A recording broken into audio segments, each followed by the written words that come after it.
자동차 마치 비웃듯이 엄청나게 올랐다는 거죠. 자동차 산업에 투자할 수 있는 ETF는 크게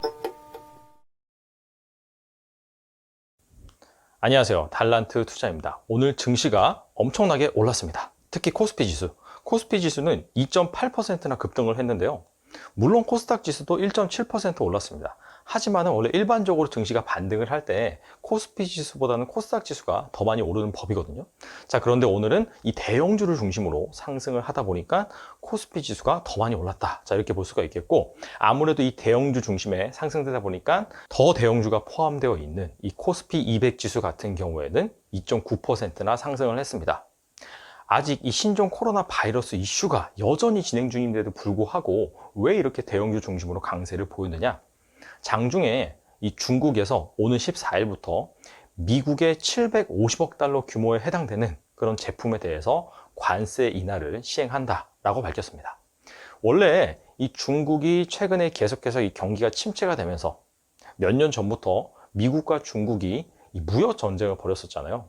그러다가 최근에 극적으로 타결을 해서 1차 합의를 한 이후에 자, 이행을 해야 될 그런 일만 남았는데 이게 계속해서 장기화되면서 이행하지 않는 것이 아니냐. 자, 이런 부분에 대한 우려감이 있었어요. 자, 그런데 오늘 갑자기 이렇게 전격 인하를 단행을 하면서 시장에 선물을 갖다 주었습니다. 아무래도 이 신종 코로나 바이러스 이슈 때문에 글로벌 경기뿐만 아니라 이 중국, 자국의 경기도 침체될 걸로 예상이 되면서 얼마 전에는 인민은행이 유동성 공급, 그리고 이번에는 관세 인하를 전격적으로 단행을 하면서 경기를 좀 부양시켜 보고자, 자, 그런 의지를 표명을 한 것 같아요.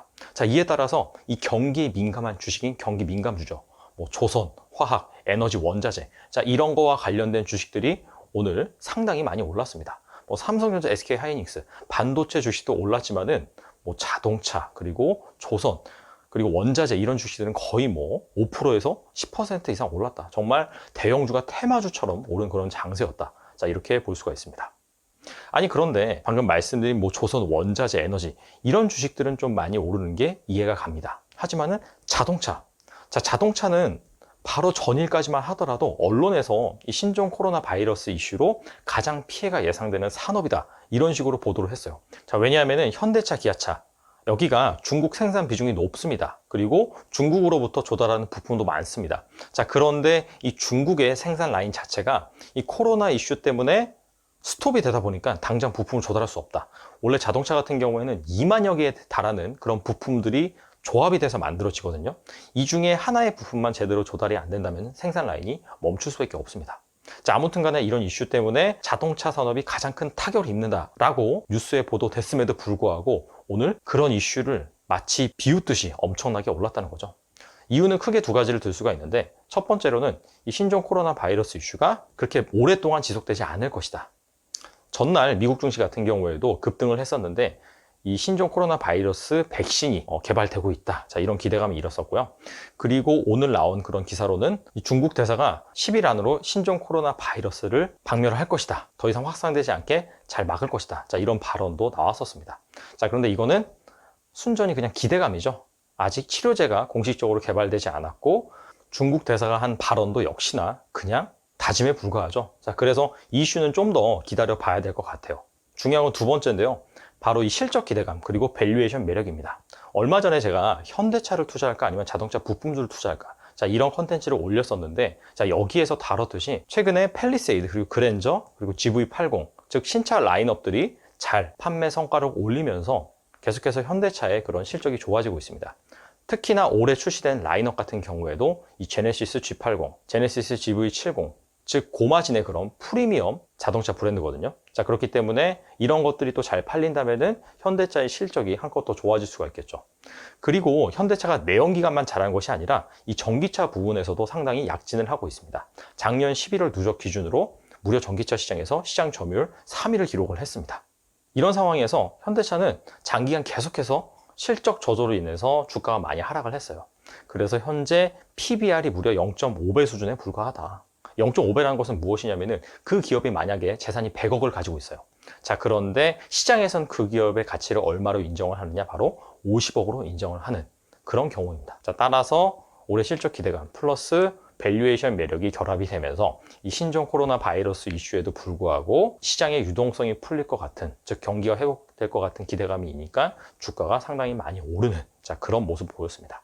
자, 그렇다면은 당연히 현대차 그리고 기아차, 현대모비스를 중심으로 이 자동차 부품 협력 업체들한테도 낙수 효과가 기대가 되겠죠. 그렇다면은 이런 자동차 관련된 산업을 한꺼번에 투자할 수 있는 그런 ETF는 어떤 ETF가 있는지 한번 알아보도록 하겠습니다. 자동차 산업에 투자할 수 있는 ETF는 크게 두 가지로 볼 수가 있습니다. 첫 번째는 코덱스 자동차, 두 번째는 타이거 현대차그룹 플러스 펀드멘탈. 실제로 이 ETF 이름이에요. 상당히 길죠. 먼저 코덱스 자동차 같은 경우에는 한국 거래소에서 만든 그런 지수가 있어요. 오토스 지수라고 있는데 그것을 그대로 복제한 그런 ETF입니다. 자, 코스피 종목 중에서 이 자동차 대표 기업 20개를 선정을 한 다음에 시가총액 그리고 거래량 이런 것들을 종합을 해서 지수로 만든 것이고요.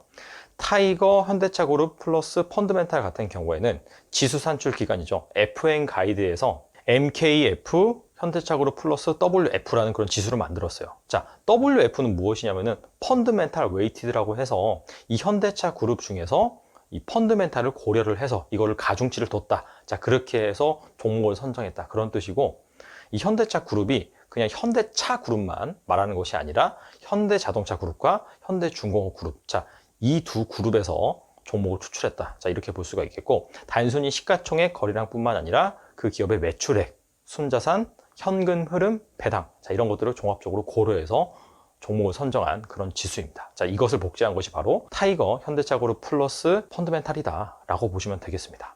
자, 그렇다면 이 두 ETF의 구성 종목을 한번 살펴보도록 하겠습니다. 먼저 코덱스 자동차입니다. 코덱스 자동차 같은 경우에는 일단은 현대모비스 비중이 한 21%로 가장 높습니다. 그 다음으로는 현대차, 기아차 이 두 기업이 각각 한 19%를 차지하고 있고요. 그 뒤로는 한원시스템, 한국타이어앤테크놀로지, 만도 이런 순으로 나갑니다. 자, 그리고 타이거 현대차그룹 플러스 펀드멘탈 같은 경우에는 현대차 비중이 가장 많고요. 그 다음에 기아차, 그리고 현대모비스, 그리고 현대제철, 한국조선해양, 자, 이런 순으로 갑니다. 자, 그렇다면은 이 두 개의 ETF를 한번 비교해 보도록 하겠습니다. 자, 첫 번째로는 코덱스 자동차 같은 경우에는 물론 대형주 비중이 크지만은 우리산업 그리고 에스모라든지 이런 소형주도 일부분 포함이 되어 있습니다. 자, 하지만은 타이거 현대차그룹 플러스 펀드멘탈 같은 경우에는 거의 다 대형주로만 구성이 되어 있습니다. 그 다음으로는 업종인데요. 코덱스 자동차 같은 경우에는 순전히 자동차 그리고 완성차 업체와 자동차 부품주로만 구성이 되어 있지만은 타이거 현대차그룹 플러스 펀드멘탈 같은 경우에는 자동차 업체 그리고 철강 업체, 조선 업체, 자, 이렇게 구성이 되어 있습니다. 자, 그래서 정리를 해보면은 코덱스 자동차는 대형주도 있지만은 중소형주도 있고, 그리고 자동차 산업 그런 기업들로만 구성이 되어 있는 그런 ETF고, 타이거 현대차그룹 플러스 펀드멘탈 같은 경우에는 대형주 중심, 그리고 자동차뿐만 아니라 철강, 조선 이런 다양한 업종으로 구성이 되어 있기 때문에 아무래도 이 타이거 ETF가 변동성이 더 낮고 안정적으로 그렇게 투자할 수 있는 ETF가 아닐까, 자, 이렇게 생각할 수가 있거든요. 자, 하지만 아닙니다. 실제로 이 두 ETF의 지수를 한번 비교를 해보면은 변동성이 거의 비슷비슷합니다. 자, 그 이유는 왜 그러냐? 자, 일단은 타이거 현대차그룹 플러스 펀드멘탈 같은 경우에는 자동차, 그 다음에 철강, 조선 이게 대표적인 업종이거든요. 그런데 하나하나 생각을 해보시면은 자동차를 제외하고 철강이나 조선, 자, 이런 섹터들이 경기에 상당히 민감한 그런 섹터입니다. 철강 같은 경우에는 전방 산업이 크게 세 개인데 자동차, 그리고 조선, 그리고 건설입니다. 자동차를 제외하고는 상당히 경기에 민감한 그런 업종이 전방 산업이기 때문에 아무래도 그 전방 산업의 업황 이런 것들에 따라서 실적이 연동이 되겠죠. 그리고 조선은 뭐 말할 것도 없죠. 배를 한번 만들기 시작하면은 2, 3년에 걸쳐서 만들고요.